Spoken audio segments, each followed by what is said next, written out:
I'm Alison Liu, the founder of the Dolphin's Way, and here I'm now with Joan Ocean. She's like the most knowledgeable person in the dolphin research field of the world, and today I'm gonna be interviewing her about some specific topics concerning birth, pregnancy, and childbearing with dolphins. And yeah, probably you have already known that I got this vision and calling to come to Hawaii to give birth and to be around dolphins a couple of years ago, and now I'm back again, and I feel a very strong kind of mission that I have to do to kind of help women and children, and to be close to dolphins, to help women to give birth naturally, and for kids to grow up in this kind of love and joy around the dolphins. So today I have some questions for you. um, so That's great. Really many people are called here to come and be with the dolphins. They somehow get the message very strongly. Yeah. So I'm so glad that you are responding. Yeah. So I suppose you have been in this field for 30 something years, and like I have just recently been in this field, and I have so many questions that I want to ask you about. I don't know, do you know why the woman, they start getting visions, dreams, synchronicities to come here or to be with dolphins around the world, and to either have prenatal contact, or be, have ocean births, or underwater births, or like, do you know why is this happening? Well, I think one of the reasons that the dolphins communicated was that they said they've been here in the oceans of the world for a long, long time. But when it came close to the time for people, civilizations on Earth, to start to express more love and express more awareness of who they really are as universal citizens, then the dolphins would start to come close to shore and leap in the air in some cases and draw attention to themselves. Some of the whales would swim up the rivers and come inland a bit and bring attention to themselves.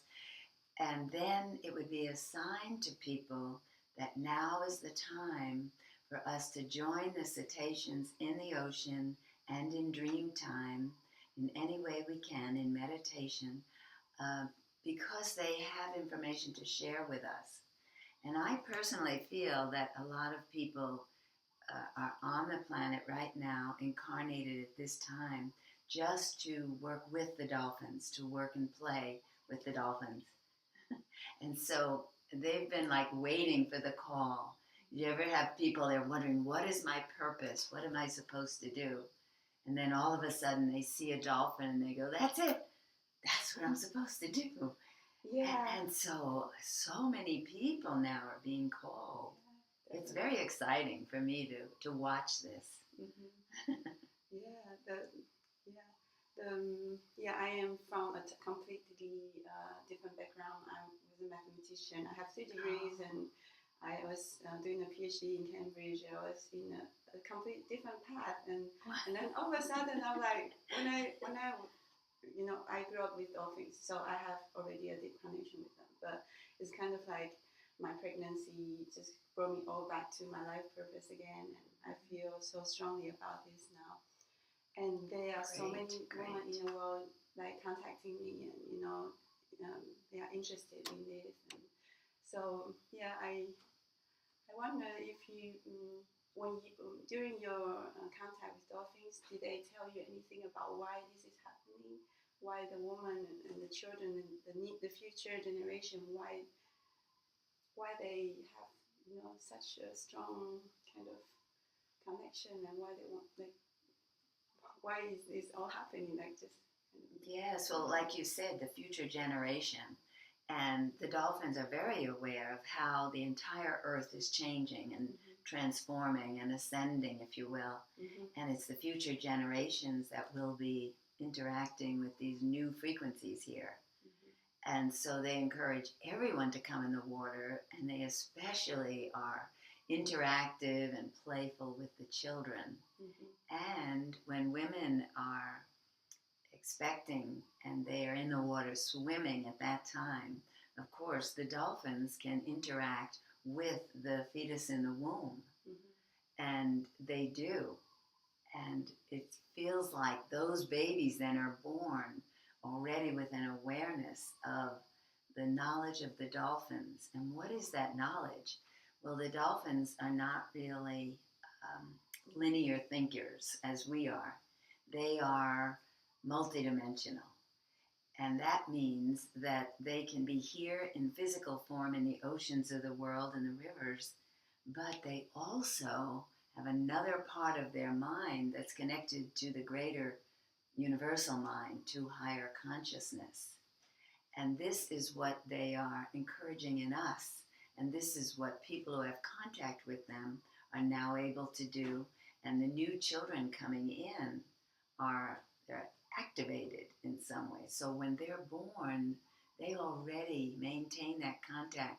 They don't lose it like a lot of people do. When we were children, we had a lot of wisdom when we were first born, but then after being indoctrinated into our civilizations and society, we forgot, and that was fine. That was what we were meant to do. We had to act normal. We had to merge with the people here and everything, and we did a great job. But now these new children, none of that. They want the new. And so you'll see some of these children being rather rebellious, standing up for what they want, disagreeing with authority figures, things that make it difficult for their parents and their grandparents. But it's all part of the beautiful long-range purpose to increase higher frequencies on the planet. And we're all in it together, whether we remember it or we've forgotten it. Yeah, that's beautiful. Yeah, I definitely see the children, for example, my daughter and some other children, they kind of had prenatal contact with dolphins, and after birth they have been, seeing the dolphin jumping and on the ocean with them. And I definitely see like there's a huge difference in them, like they are very different. And I wonder, do you know any of them like that? Like, are they different, or maybe your grandchildren have been with dolphins, and do you see any difference in them, like their development? Yes, every one of my grandchildren, first of all, they were with the dolphins when they were still in the womb of their mother, and they swam here and even other places at that time when the women were expecting, when my daughters and daughter-in-laws were expecting. So that was very beautiful. And then when they were born smiling. They were born happy. They're very intelligent. And what's beautiful to me, all of these children, and I have 9 grandchildren, all of them, 7 of them were actually with dolphins regularly before birth and after birth. They are very kind. They love people. They love the earth. They're all choosing careers now that will help the earth. Very much humanitarian. So, they're my grandchildren, so of course I think they're wonderful. But I do think that it has to do with the dolphin contacts. And some people have done some research on that and followed some of the children as they grew older, how they were very intuitive, very tuned in, very empathic, more than other children who had not had contact. So there are some studies on that. They're not my studies, but other people. Yeah, I have done a degree in education, and so I am very interested in, like the education of our future generation. Like, is there any kind of dolphin schooling that's gonna happen that, when these children are immersed with their consciousness and grow up around them? Yeah. Well, now I see it affecting the entire world now. we talk about the children, and that's certainly of interest to you, and that's so important. But it seems that dolphin and whale consciousness is encircling the world. I often mention that if I'm on an airplane where you're sitting on a seat and you can't really get up and move away or anything, I don't dare bring up the subject of dolphins and whales, because the stranger sitting next to me is immediately interested in that subject and wants to talk for the entire flight about it, which is wonderful. But sometimes I want some quiet. So, but it's like that now. It feels like wherever you go in every country, which is amazing to watch how the cetaceans have bridged the cultures, bridged all the different countries, and are bringing people together. I see it here in all of my seminars, this coming together. They're always very international. Yeah, I see that people are really dying to communicate with them and to be with them.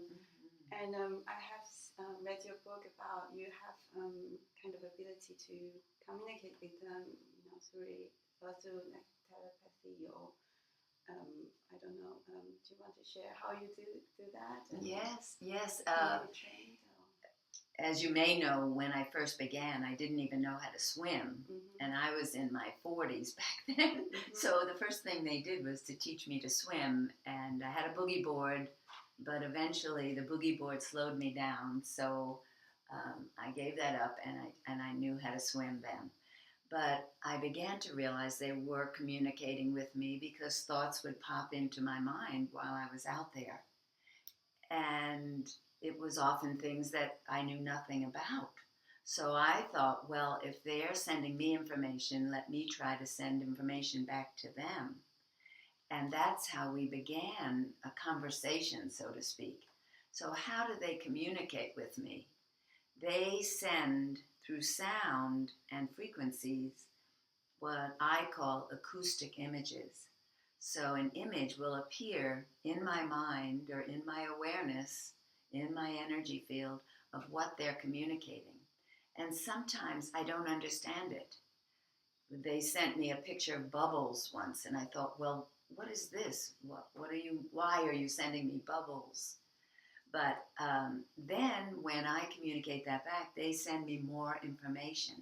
Now, like with any information you're receiving telepathically like that, you have to have some level of awareness of the subject matter in your own mind for them to find in your mind the information that they can expand on and share with you. And so sometimes they were sending me things that I could not figure out because I'd never heard of it before. But as time went on, all these years, I understand more and more. And one of the things they had said was that there were 5 different types of energy resources on planet Earth that the human race is not yet using, and that would be good for the Earth if the human race did use it. And that's what they were communicating. One of them had to do with bubbles. And I still am searching for the full meaning of that. How are bubbles a form of energy? But I'm getting very close. Like so, could I mention something else? One other part of it is also that it's not just a rational sending thoughts and receiving thoughts. The most important part of all with the dolphins and whales is the energy of love that's going out from your heart. And if I just was, in a boring mood and I'm out there swimming and I'm saying, where should I meet you tomorrow? I'm taking people on a boat. Where will you be? Nothing is happening. Nothing comes back. But the way to communicate is you first, for me anyway, I feel them all around me, picture them around me, feel the joy in my heart when I'm with them. And I feel so happy. And that happiness and that feeling of love for them and the ocean, that's the frequency that carries my communication to them. That is the universal frequency. That is higher consciousness. And that's the one they're communicating on. So first fill yourself with those feelings of love and then send the transmission out.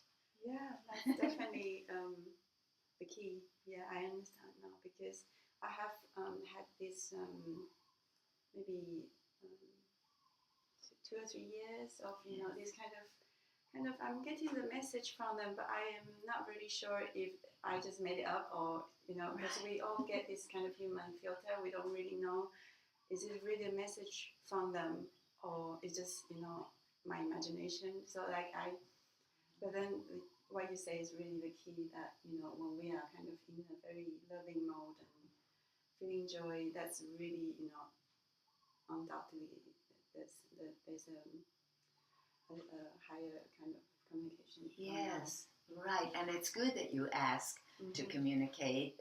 They don't want to impose on you. You need to put out the request. And people often say to me the same thing. I even began that way. I thought, is this just me making things up? Mm-hmm. And I was writing it down because for me, writing helps. And what I found was maybe the first few things was just things I was writing, but once I stayed in that space with them, more and more information would come. Mm-hmm. So I encourage people not to give up and Mm-hmm. sit in a quiet space, maybe have beautiful meditation music or be in nature, whatever works for you, and stay with it. Give it a good half hour, an hour, and it will come through. They want to communicate with you, as you know. Yes, definitely. And because we are all now experiencing this three-dimensional reality, and you have mentioned there's a fourth and there's a fifth dimension.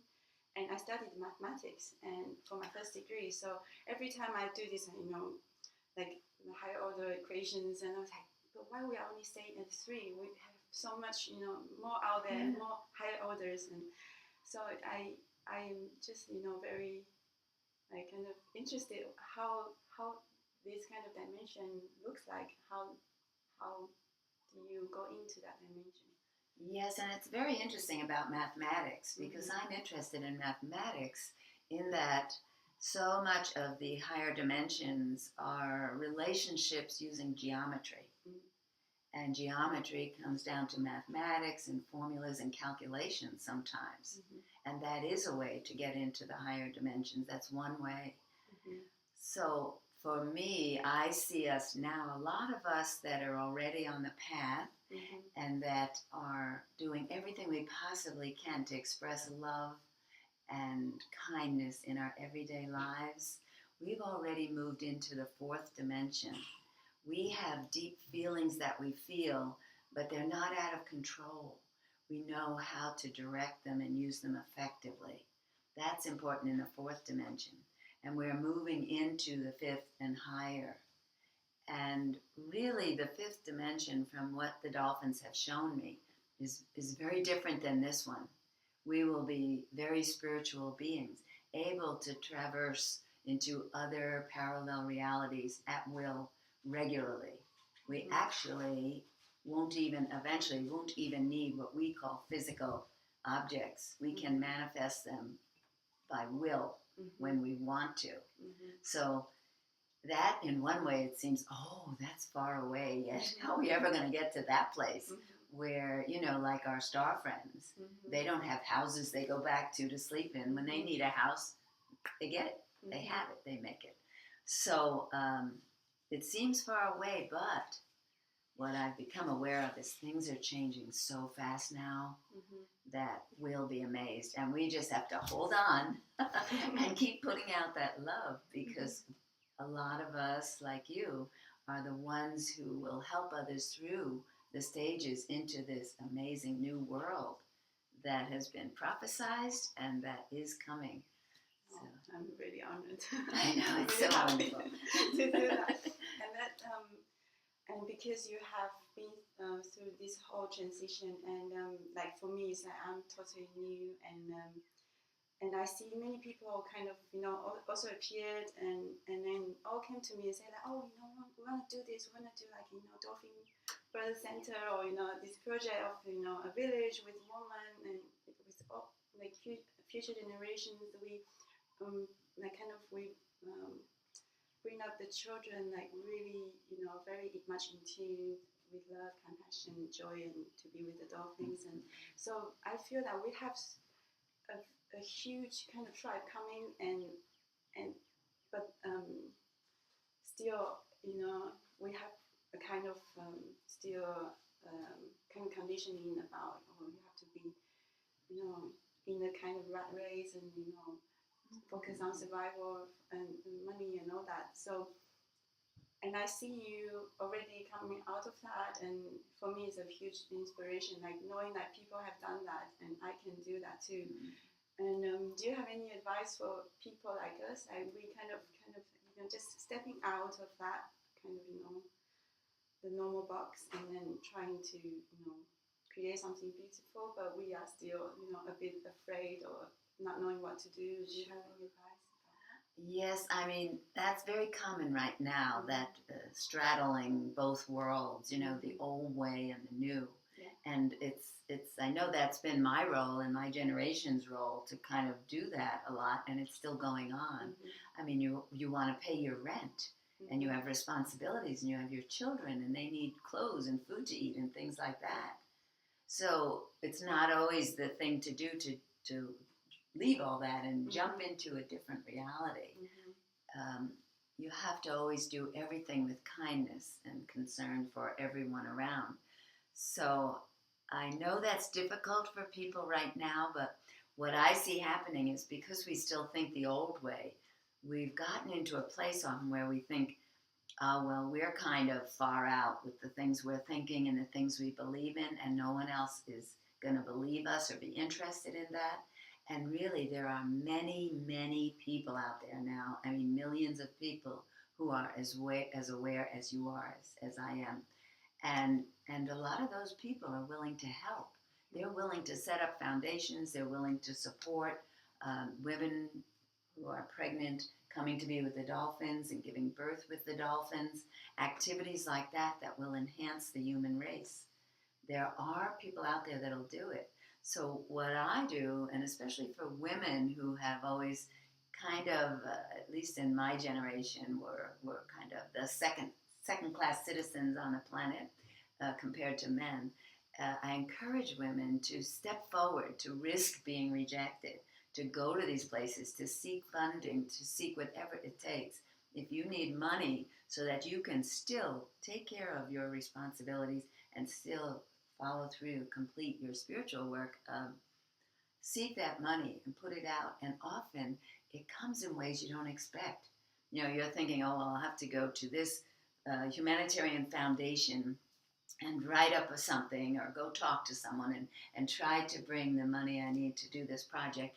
And then all of a sudden, instead, I've seen this happen over and over and over. People get a check in the mail. Somebody says, oh, I owed your parents some money and I never paid them and I'm paying it now.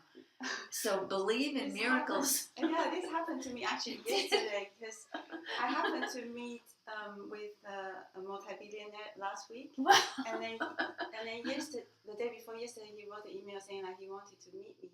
And then yesterday I met him and he offered me a place to stay for free.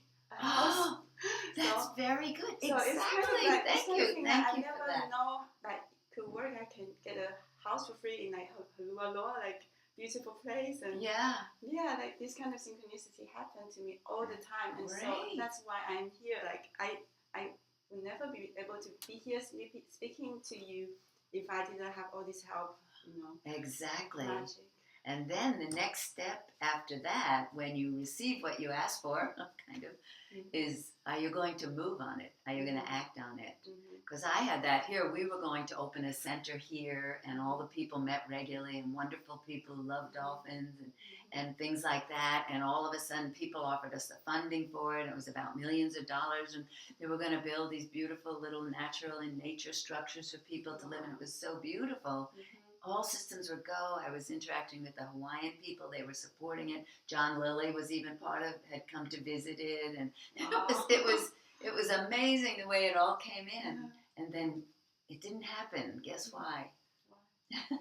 Because when I said to our wonderful group here, we're ready to move ahead, we're going to all move on to this land that we found at 111 mile marker, and 111 acres. It was all magic numbers and things like that. And then they said, oh, well, I really don't feel like moving yet, or I really can't do it, or I'm still trying to get my degree at the university, so little by little they weren't really ready to do it. you know, and that was all right. I mean, that was back like 15 years ago or 20 years ago. And what I learned from that right then and there was it's not about not enough money or not the right land or the right place or the right dream. It's about people being prepared to make the jump at that point, you know. And now more and more people are ready to. So, like, you'll be deciding, do you want to take, you know, go there and stay in that house? Is that an opportunity you're going to move on? And maybe it isn't. But look very carefully, search inside, because I think all these opportunities are out there. And then we have to be willing to say goodbye to some of our comfort zones, some of our security, and move into them. And then the next will come, and the next, and the next. Yeah, it's wonderful. Yeah, thank you. When you talk about comfort zone, I recall about a year ago, I was called to go to the jungle in the Amazons, and my baby was only 15 months old. Oh, wow. And I had to face a lot of, you know, criticism of people saying like, you cannot take a tiny baby to the jungle, and it's very dangerous, and all that. And so I had to go out of my comfort zone to take that jump and to, you know, search my truth. Yeah, I had a very good. Yeah, I had a quite interesting experience with the elves in the jungle. There was one night that I was alone. I was kind of doing my own thing and in my own bungalow, and one being came and opened the door and closed the door, and then it was all pitch dark. So I kind of woke up from my dream, and I feel someone just walked in my room, and then I was like, okay, this must be a monkey, because I know there are lots of monkeys around. But then it doesn't feel like a monkey. It's like 2 steps, so it must be like us, like with 2 legs. So I was like, maybe it's a chicken. But no, chicken. And he came very close to me, behind me, and he's like kind of looking from above or something. And I was like, okay, this is so strange. And then I start to feel like, okay, this is a kind of supernatural being that I don't know of. And then I start to freak out, and I started screaming. and then he received like my fear, and he just kind of went running and opened the door and closed the door behind him, and he ran away, he or she. And then the next day, I talked to the shaman, and then they said, "Oh, that's very normal. That's the elves. They call elves. They call them duendes in Spanish." Oh. And then because I have come to one of your workshop about the Sasquatch, and I kind of put them together. I'm like, okay, are they in any ways related? Because they all like to live in the kind of, you know, natural environment, and they all have these super abilities. I don't know. Do you know anything about? Well, you know, in Hawaii we have the Menehune. They're small people, and when I did interact for all those years in the forest with the Sasquatch, they talked about the little people, and they worked very closely with the little people. So, and here on the ranch, when I first moved here to this property, and it's 16 acres, a tree went down, one of the sacred Hawaiian ohia trees. And I took it personally, like I thought, oh, I didn't take care of the tree. Why did it go down? And I was feeling a little sad about that. So I walked up to the top of the land. I was sitting there quietly, and this little elf came. There were more, but the others stayed back. Just one came close to me, and he was wearing a brown little outfit with a brown peaked cap, and he was short. And I looked twice, but he was really there, she. And he said, do you know that there is a cycle of life and death? And things do die, you know. And he was kind of like gruff, like this. Things die, meaning the tree. He said, okay. Oh, okay. And then he said, and besides, we noticed that you were running short of firewood. And then he turned and went away, and I said, okay, thank you. Oh, but then he did say, he turned back and he said, and by the way, this part of the ranch, if you would, you know, the land, if you would leave it natural, don't clear it, don't move away trees that fall down, don't rake it in any way, leave this whole section natural. that's the way we like it, and we appreciate that. And so, of course, we do that. That's good too. Yeah, to communicate. That's with them, wonderful. so. You met them. Yeah, and you know, it's funny about like people don't think you should bring babies or give birth in certain places, but there's a lot of people who live in the forest who give birth all the time. Yeah. Yeah, it's so well, the vaccine. At the time they say, oh, you have to do vaccine of malaria, and and I don't believe in vaccination. So and she actually did get sick, and my daughter got a kind of parasite, and she was sick for 3 days, kind of 3 days with lots of diarrhea and fever and vomiting and they say like your daughter might die, and I say I know her, I trust her body, and I know she will heal. Yeah. And I just waited. I didn't give her anything. And who was saying she might die? The other people with you? Because one of them have a grandchild died because of the parasite. So they were really, really scared, and it was insane to me. Like, she might die. And I had to watch my baby, like, not even what a test for you. Yeah, not even opening her eyes for a whole day. She was just asleep and with fever, and I feel that I have to trust her body. I know she can heal. So after 3 days, she was totally normal. Wow. Yeah. And meanwhile, she went into the dream time. Yeah. There in the jungle. Yeah.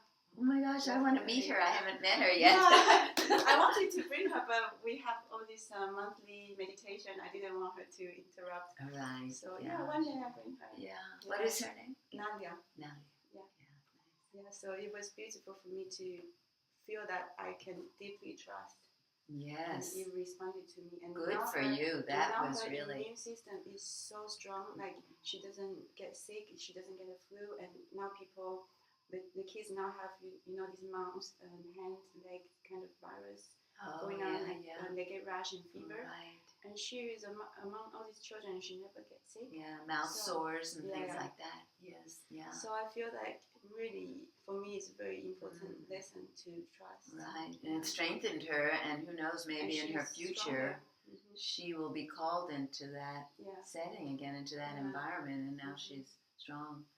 Yeah, so beautiful. I'm really good for you. That was a test. Yeah, a huge one. Thank you. Yeah. Just all this teaching is incredible. Yeah, and I want to learn more about what are the main message or teachings from the dolphins for our our future generation. Do you receive any kind of message? Well, people often ask me about what are the dolphins saying about earth changes or, with the different things happening on the earth that seem rather catastrophic. And people ask, what do the dolphins say? And I have lived with the dolphins for so long, really going in the water with them nearly every day for 25 years, that I have to admit I'm probably more dolphin than human in some ways. And what do the dolphins do? They're just joyful, they're playful, they're healthy, they're interacting, they're supportive of each other, they love their environment. They live like that, and nothing is negative about anything they do. They never give me a negative message. The strongest thing they did say once, which amazed me, was I was living in a house right on the ocean, and I got one burst at one point where they shared with me, you might want to move higher up away from the water. And so I did. I moved up here. I took it seriously. And you can get a message like that, and it could mean 50 years from now or something. But they don't express anything like that. And I follow their example because they remain in that higher consciousness, that place of love, no matter what happens. They are going to be all right in that space. So I'm staying with them, And, of course, they are, by example, encouraging people to be more loving, more giving, more caring, taking care of the earth. and making contact with our relatives in other dimensions and on other planets and in other solar systems. They are encouraging that, and that's what they say, to keep doing that, because the answers are there. I just yesterday was I was in contact with a person who has a very advanced research center, and they have developed technologies, a new physics that's related to hyperspace, a physics outside of planet Earth, that they are now developing on planet Earth, that can clear up the oceans and clear up the air and clean the land and make all the food we need available. And they actually have a process of what we might call alchemy. They can make gold. Money is not even going to be a problem. Wow. Now, you're the first one to hear about this. I haven't shared that with anyone. Thank you. But that's the way I felt yesterday, too. Thank you. Because if you watch the news, you can really get discouraged, you know, just and people being hurt and harmed and killed, and it's hard to live with that. Your heart, you know. Yeah, it happened to me. I can't really I know. watch the TV. And that's our role, to be strong of heart, to be able to say, okay, this is all part of the process of evolution, and some of these dear souls are even dolphins and whales in the oceans where they're being targeted with lethal sonar, are dying to save us. They're dying to wake us up, to make us say, enough. We don't want any more killing. We don't want any more deaths. We don't want the earth to be polluted. And so they're doing that so that we will move into action and do what's necessary. And this new technology is coming out now.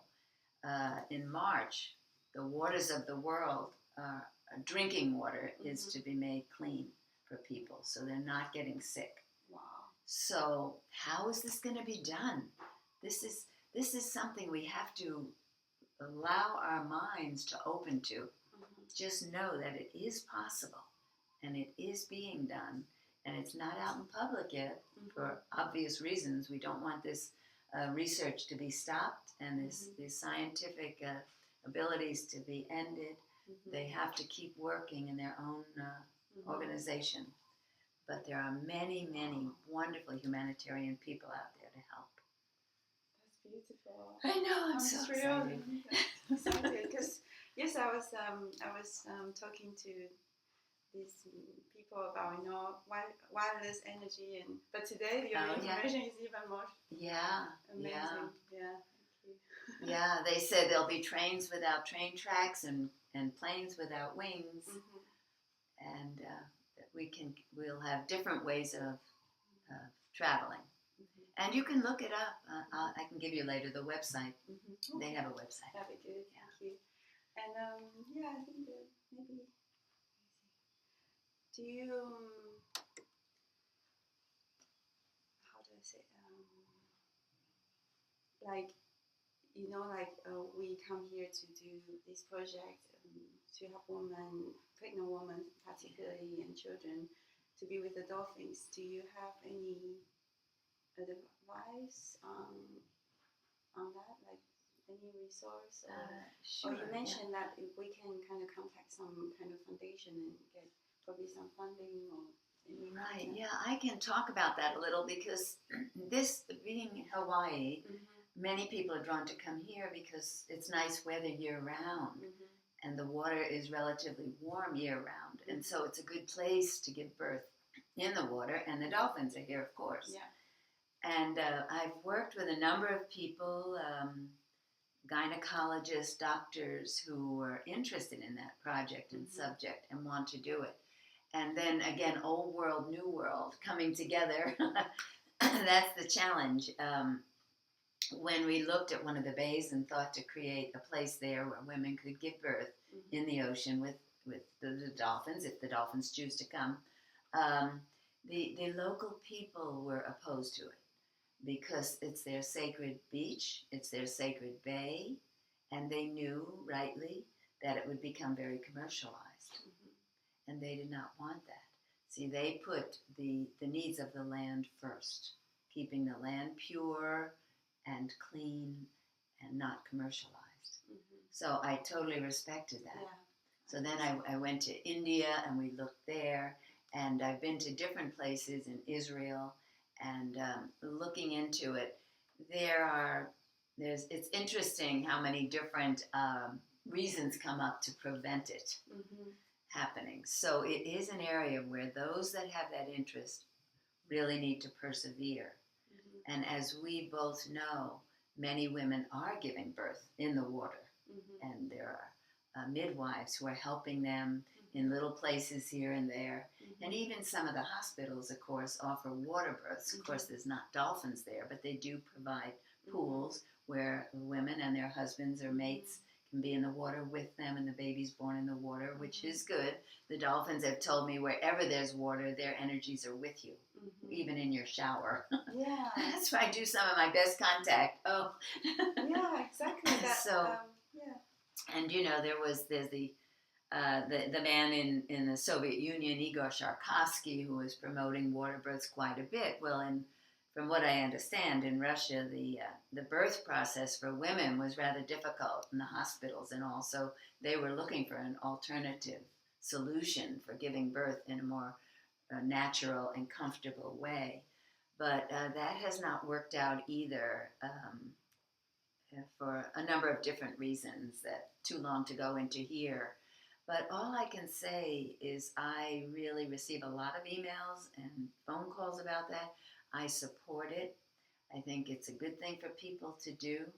And I would encourage, as is happening now, people to get together, form their foundations, their groups, their gatherings, talk it up, and it'll flow in. The place to go, the money to do it, the people to help with it, it will happen.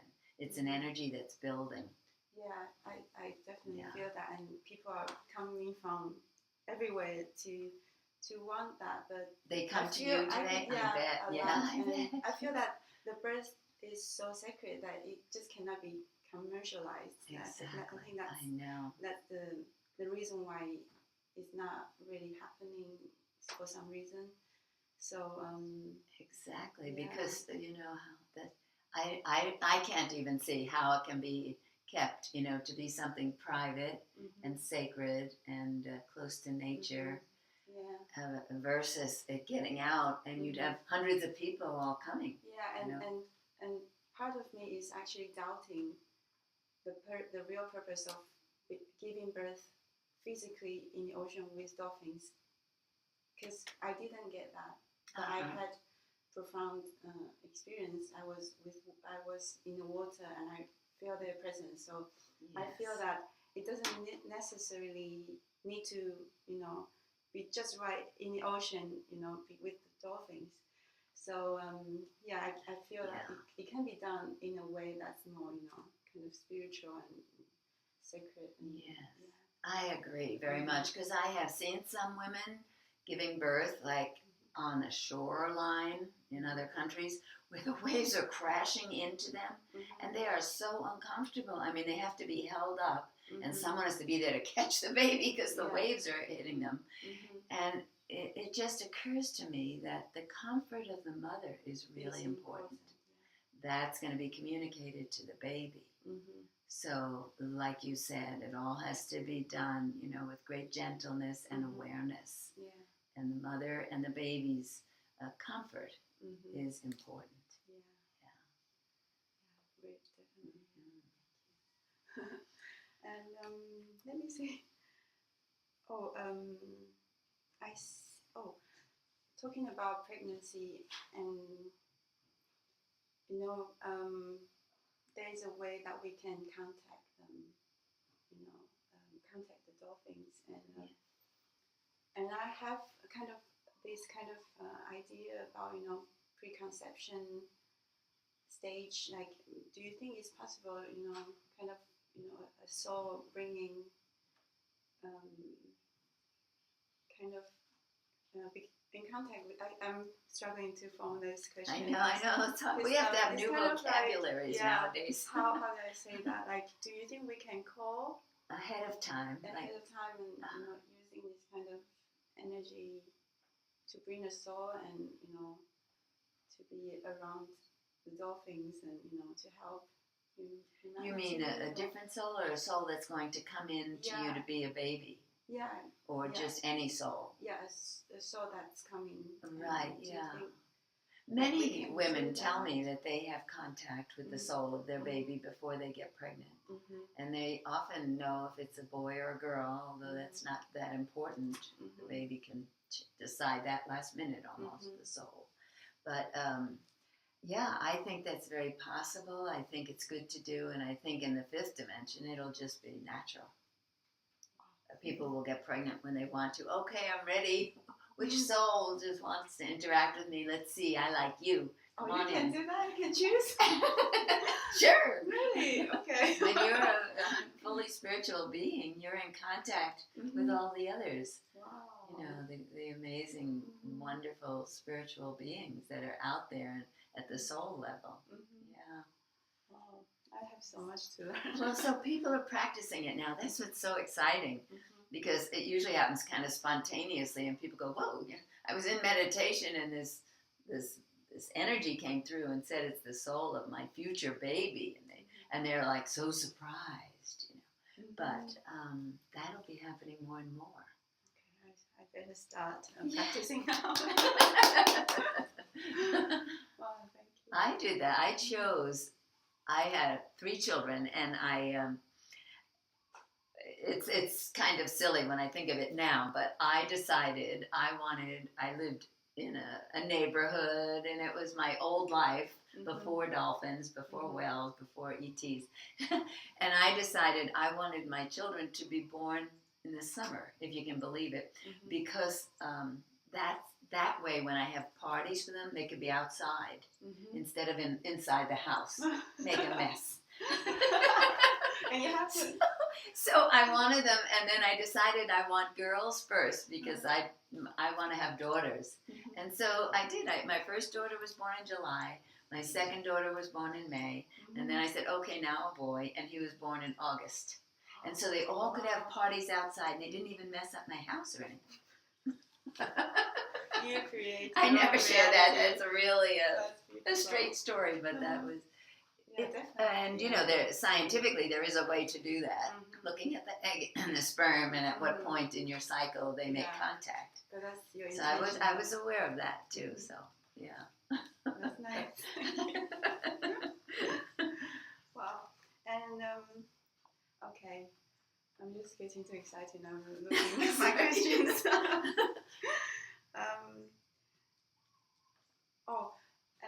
I had. Last time I came here, we had a time traveling kind of journey, and it was really eye-opening for me. And you mentioned that you have a lot of experiences time traveling or going to maybe extraterrestrial reality. And for me, it's a very new kind of area of exploration. And so I wonder how you do that and what your experiences are. Yes, I love to share about time travel. I guess, well, it really started for me in the ocean with the dolphins, because in the beginning, no one else was swimming with dolphins here yet. And I had the opportunity, living right there on the bay, to swim alone with them every day. And day after day after day, they would surround me, and maybe one on each side, and we'd have eye contact, and we'd go on and on and on. And I never had to look up to see if they were taking me to China or anything like that. I could trust them completely. And they, sure enough, would swim me in big circles, and we would just continue for hours. And it was during times like that, I would go into this trance space with them. And all of a sudden, I was out of body. And I could see myself swimming alongside them from out of body. So I was comfortable with that. I'd had those experiences in meditation. And that was fun even. I liked doing that. And so I explored that a lot. And then they started actually having me out of body and going to visit places. So that's probably why I just kept going in the water every day to be with those dolphins, because they were showing me so many things. And then I heard an interview on the internet with a man who had been in the Department of Defense time travel program. When he was a child. They started when he was only 6 years old. And it touched me so deeply because I knew what he was describing, his experiences of time travel were like mine of out of body. And whenever I get touched so deeply like that by someone like you or something I hear, I know it's important. I know I'm supposed to follow through on that. And we get many of those, and I try to follow through. So I contacted that man, and I had him come here, and I did a conference on what he was going to talk about time travel, the way the military did it. But he was a spiritual man, so it was a wonderful combination. And I can tell you his name. I think you know who he is. He's on the internet a lot. But before the conference began, I'm going to be introducing, I had a number of different guests coming, Laura Eisenhower, Alfred Weber, and a number of others. And I'm going to be introducing them. And then all of a sudden, my relatives from the Arcturian constellation, the Arcturian star, contacted me, and they said, your role in this conference is to take people time traveling. And I went, what? So I'm having this vision. I have everybody in the ocean. They each have to get a dolphin next to them.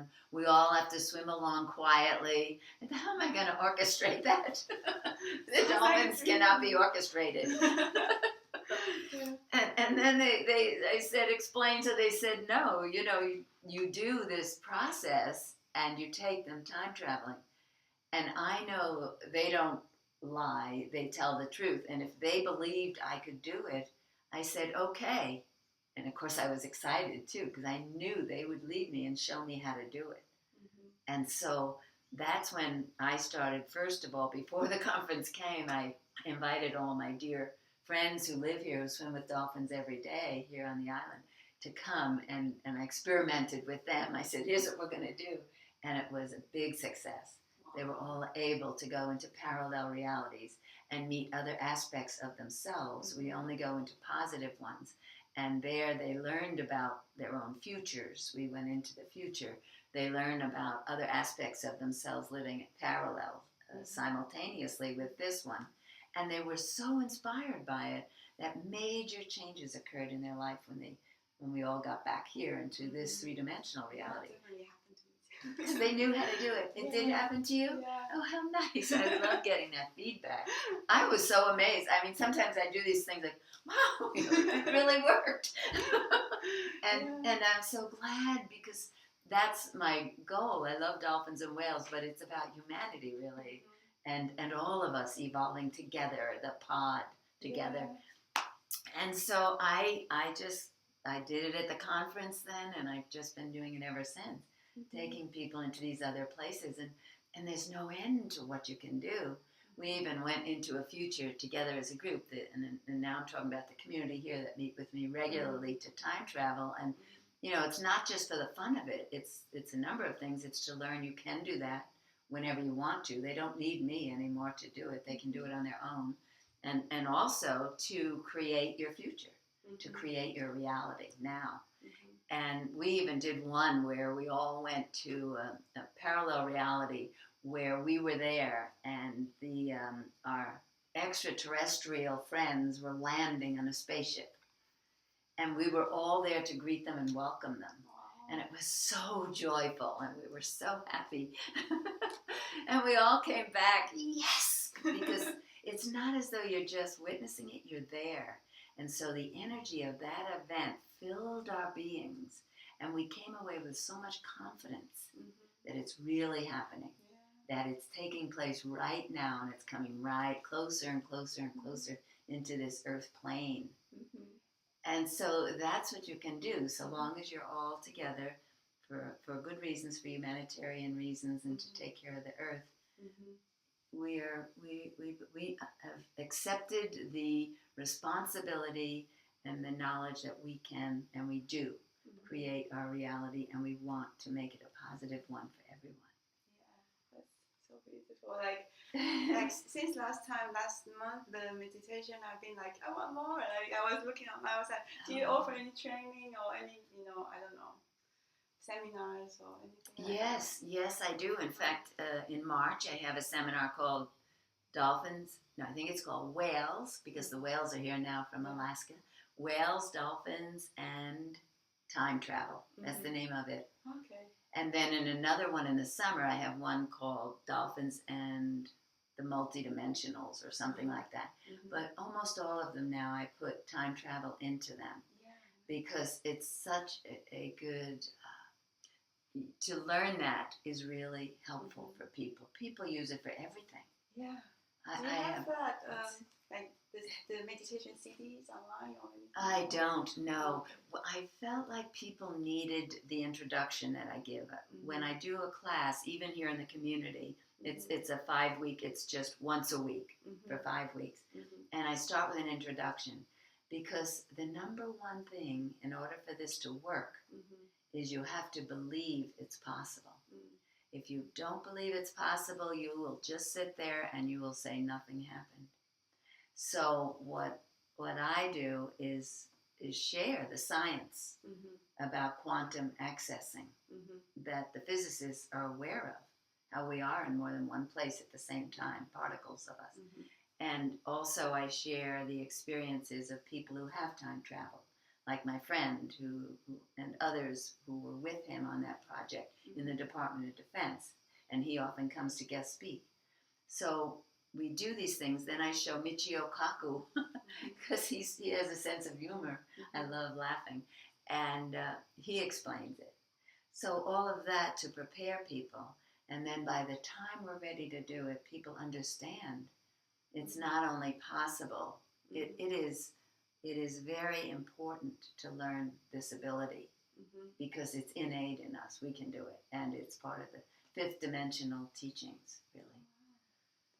So when people have attended my seminar and I've had all that background, then I have one that I email to people who have attended my seminars so they can use it over and over again if they need to. Yeah, that'll be really helpful. But mainly I like people, they can just do it on their own. You just close your eyes and 1, 2, 3, jump.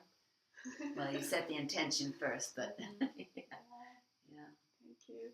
So beautiful. You're welcome. Thank you for the beautiful work. I really appreciate it. It's so life transforming. Thank you. Thanks so much. Thanks for what you're doing too, because people will come to you. They really trust you. They know you care, and they experience your wisdom. So you will be very busy. You are very busy. I hope Very you want it to be. Yeah. Good. And also, I see that you have the Citation Summit in March. Oh, and yes. I'm here, so I'm really happy to assist in any way that you might need any help from. Oh, thank you. Yes, it's the Citation Summit with 19 speakers, and these are speakers who have all been in communication with dolphins, dolphin energies, dolphin healing, working with children, all different aspects, and with whales as well. So for us, it's so joyful because so many of us have known of each other's work, and maybe we've emailed, but we haven't met in person because we're all so busy doing our dolphin whale work. And so this coming together, I think the whole hotel is going to levitate. Once we're all there together. So it's going to be a real high, and it's March 1st to the 5th, Citation Summit, it's called, and it takes place in Kona at the King Kamehameha Hotel there. Yeah, thanks. And I hope people will come onto my website, and it's my name, joanocean.com. That would be great. Happy to see people around the world there. Okay, is there anything that you want to share or before we finish? No. No, okay. I think Thank that's you it. so much. Thanks.